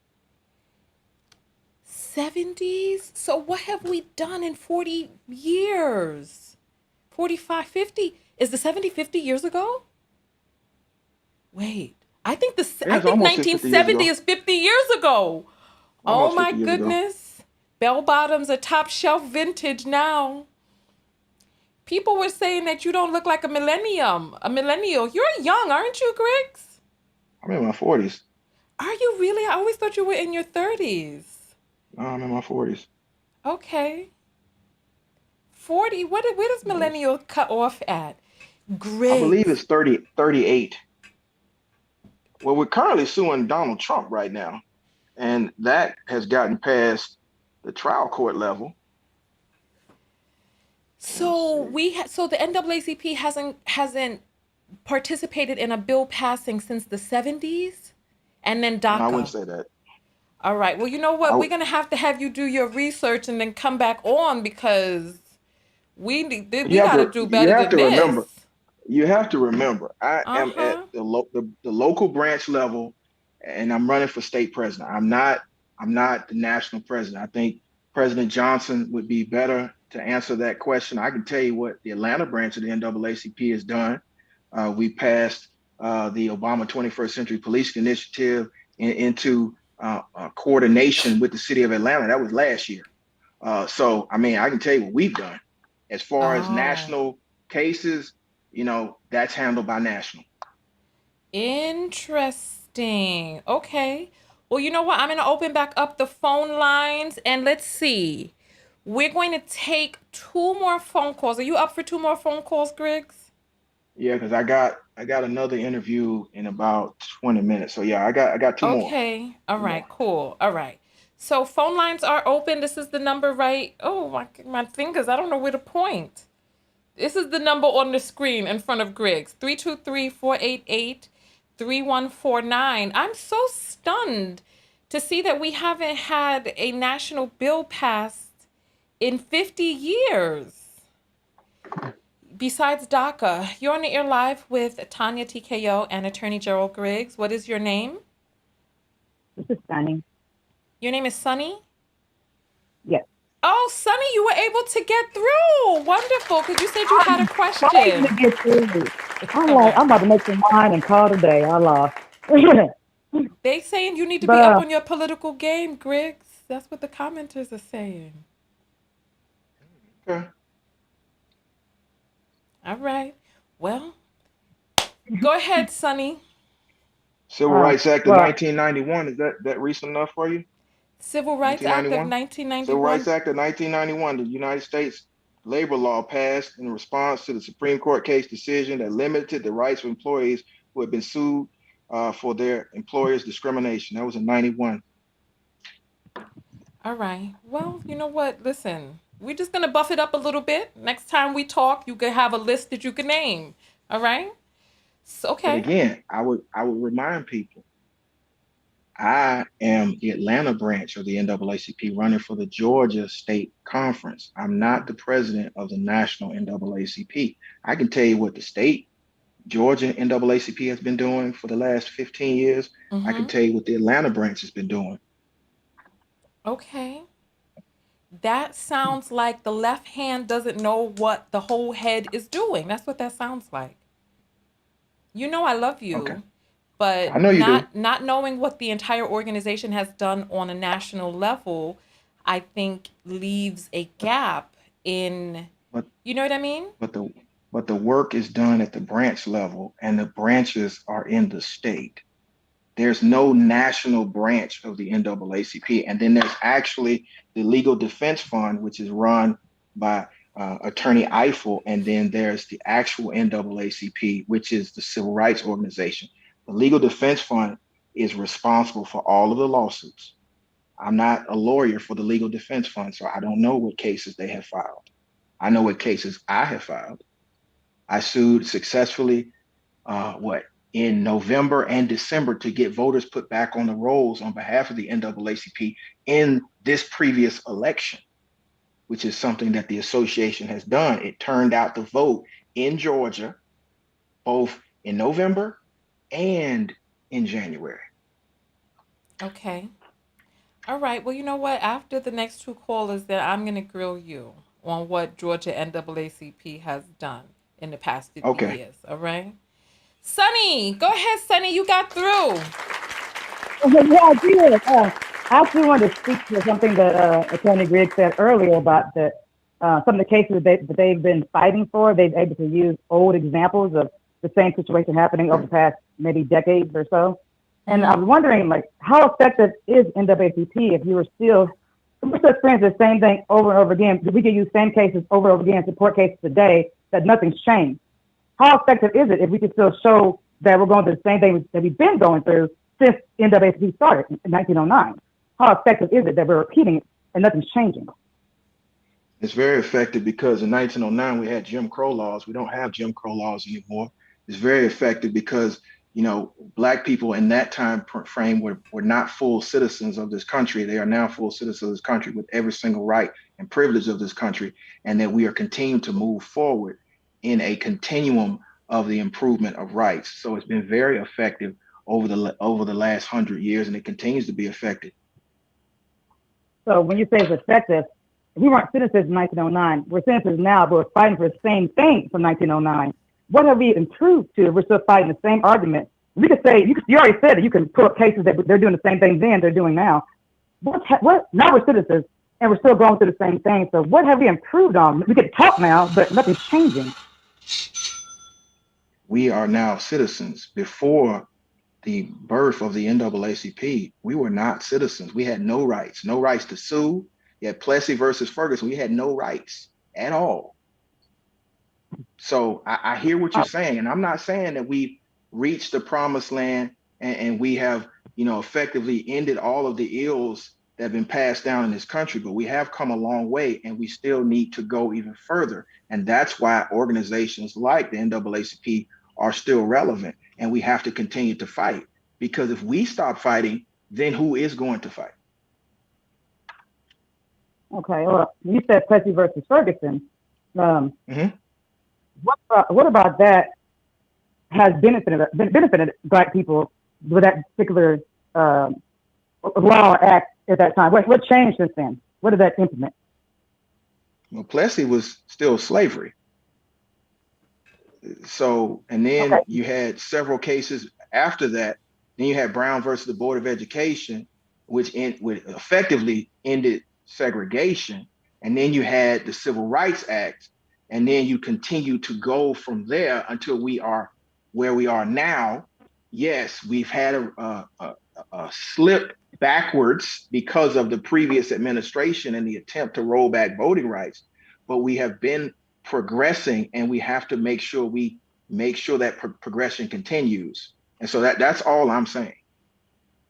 Okay, well, I think I'm not wording it right, because what I'm saying is that we've had laws, passed, but how does that benefit us? Like the education board, right now we're still fighting the fact our children are being miseducated, undereducated. We're still fighting the same issues. I'm trying to figure out, we've gotten things passed, but what has that law, how has it benefited us if we're still fighting the same acts that we got passed? Does that make sense? Well, if we hadn't fought and gotten to the point that we're at right now, we would not be having this particular conversation. We would still be chattel slaves. We would still be second-class citizens. We would still have no voting rights at all. We would have no labor law protections at all. We would not have a right to compulsory education, and we would not be educated at all. So I hear what you're saying. I agree with you that more needs to be done, but I also feel like a lot has been done, and we still have quite a ground. We have a lot of ground to cover, and we have to do that unified and together. Well, Brown versus Board wasn't during slavery; that was during Jim Crow.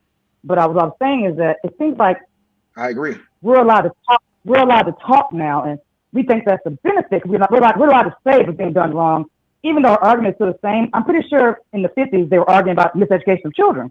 and now we're still arguing the same thing. So I'm wondering, are our voices, we're allowed to talk now. We're happy to, we're allowed to talk, and they're listening now and not doing anything, but at least they're listening. I mean, I don't understand, like, I just don't understand, like, what have you been, every law actually passed, how has it benefit us? You keep saying progression, but not how it progresses. Are you saying Black children are now being better educated than they were in the 1950s? Or do they know more now in the 1950s? Are you saying they know less or equal? Like, what have we passed that has benefited us right now? I'm saying we know more. I'm saying that we can go to any school in this country without any barriers. That was not possible in the 50s at all. There was still segregation. You could only go to a certain school. Get that. I'm sorry. I don't mean to cut you off. I guess I'm not wording it right. Not that we can go anywhere. How would that benefit us? How are our children benefit from that right now? Like, because the issue back then was our children. Our issue right now, I think, is still our children. Now we can go anywhere. It seems like our issue is still the children. So what have our children gotten from the benefit, except for they can get closer to everybody else, and they're still failing. So I guess I don't understand what the benefit is. Like, why are we seeing progression if we're still making the same argument? So I'm sorry, I didn't mean to cut you off. Maybe I'm wording it wrong. So maybe I'm saying it wrong.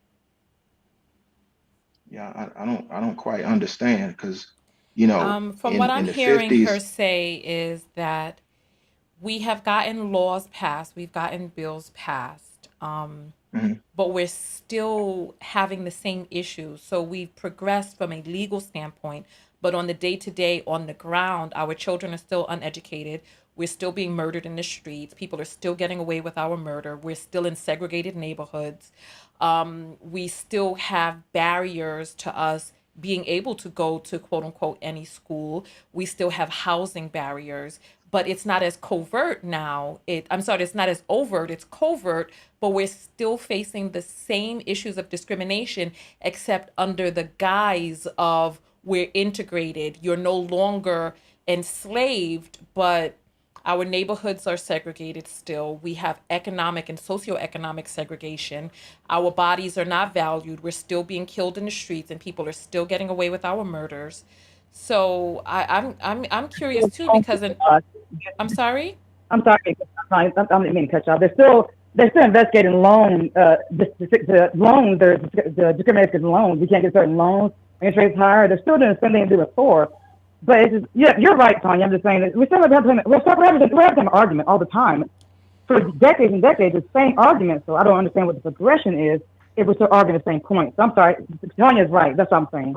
Yeah. Well, you know what? I'm going to allow him to answer that, and we're going to let you go, Sonny. Thank you so much for calling in. Thank you. Thank you. And again, I agree with the majority of what Sonny is saying. But I also point out that, you know, we are suffering from a systemic issue. The system has, it's not Jim Crow anymore, it's James S. Crow Esquire, and we have to evolve with the system. Yes, we are still dealing with, you know, police brutality, and we're still dealing with, you know, issues that are subject to the same thing as redlining, but it's not the same process.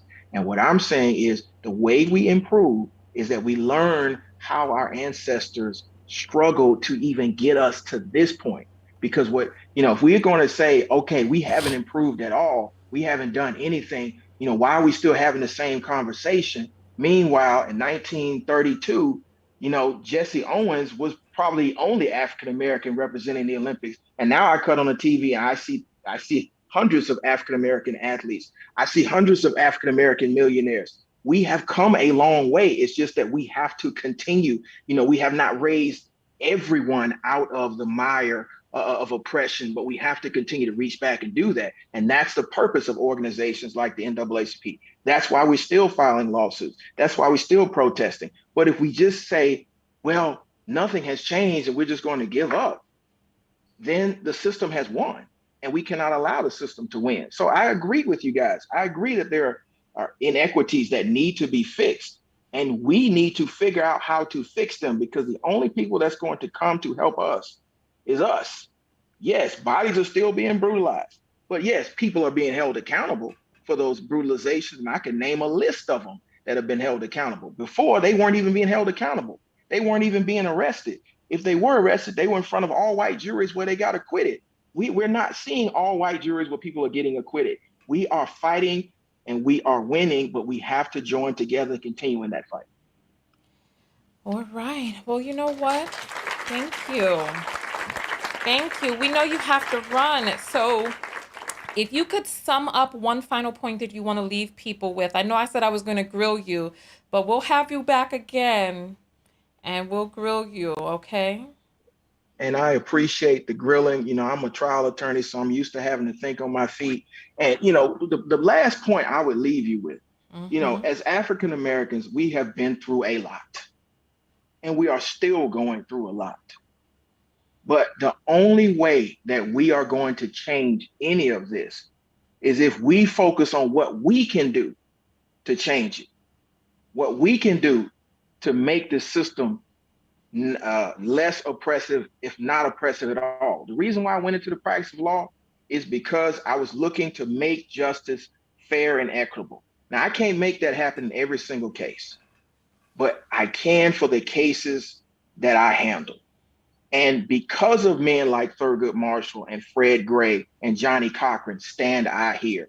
And there are going to be individuals that come after me that are going to do the same thing. They're only going to do it better. And we're going to get to that promised land. And I honestly believe that. So what I would leave you with is this. If you are interested in being on that liberation journey and getting to the promised land, then join us. Join us with the NAACP. Let's continue to fight. We've done what we've been doing for 100 years. We've gotten us to this point. And I would ask you to put any organization legacy and record up against ours. We've done it and we're going to continue to do it. And, you know, I'm going to leave you with this. A lot of people have a lot of questions.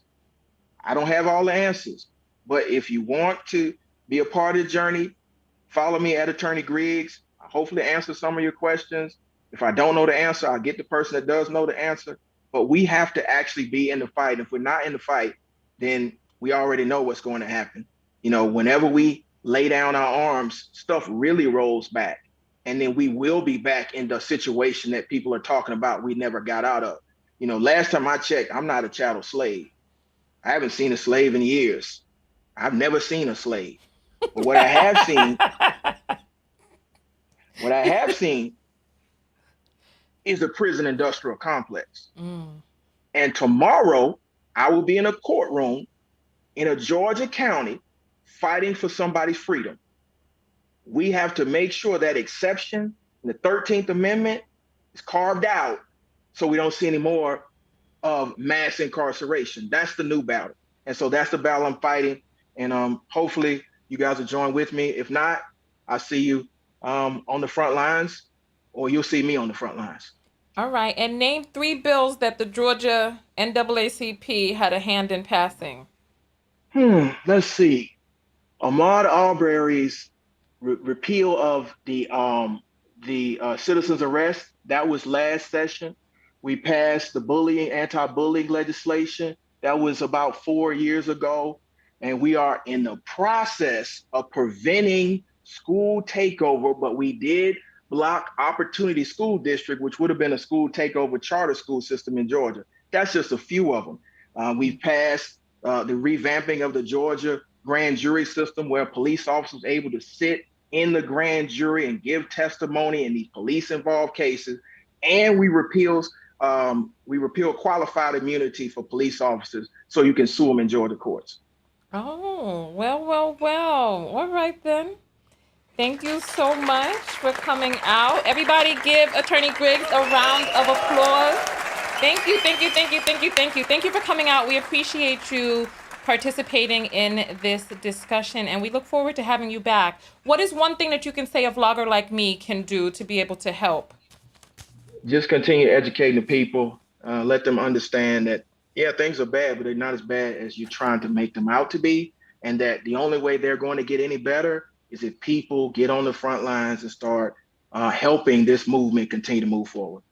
All right. Well, on that note, we will see you in the next video. Thank you, Attorney Griggs. Thank you. Thank you. Thank you. All right. So I think that was a very interesting conversation that we were a part of. I appreciate each and every one of you for coming out.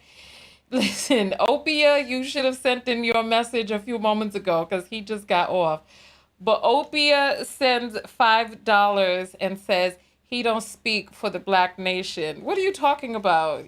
I don't know if he said that he was speaking for the Black nation or if he was standing up for the issues that he was standing up for. But listen, where do we go from here? I appreciate all of you for coming out. I think that this was an interesting conversation, and I think that it opens up a lot of dialogue for what we can do on an individual level instead of sitting back. What can we do? What can we do as people? What can we do as American citizens? What can we do? I appreciate all of you for coming out because I wonder how much more I can do to be able to get the word out when we are voting for the House of Representatives and then finding out what we need to do. That 50,000 votes in Georgia to repeal Kemp is sad and embarrassing. We have got to get more engaged. We've got to get more involved, and we've got to stop waiting for somebody else to do it. And this leaves us with a conundrum as Black women. What do we do as Black women in a situation like this where it needs to be done? And if we don't do it, then our children suffer. The entire community suffers.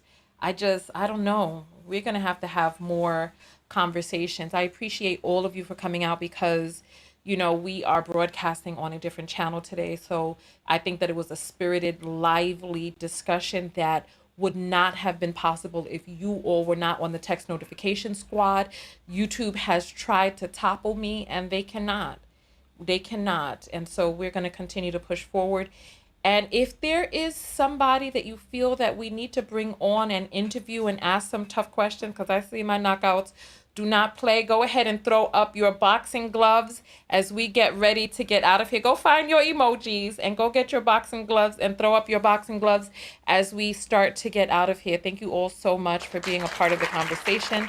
Let me see those boxing gloves in the air. His name is Attorney Gerald Griggs, Griggs with 2 G's.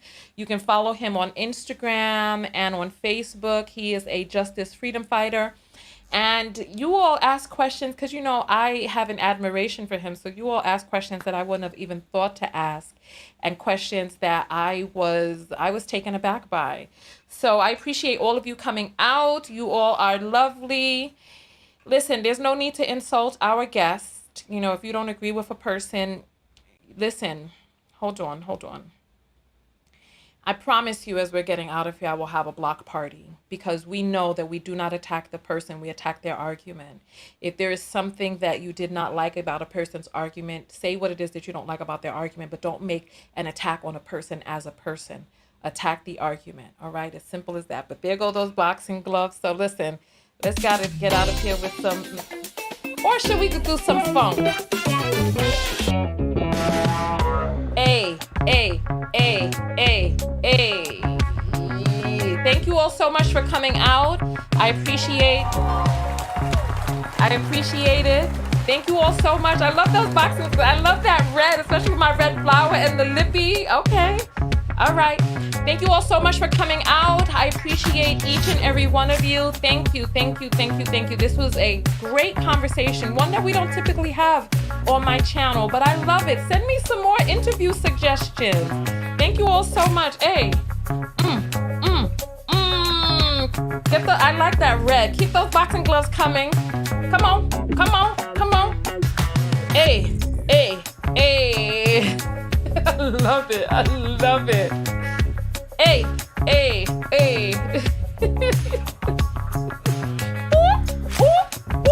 All right.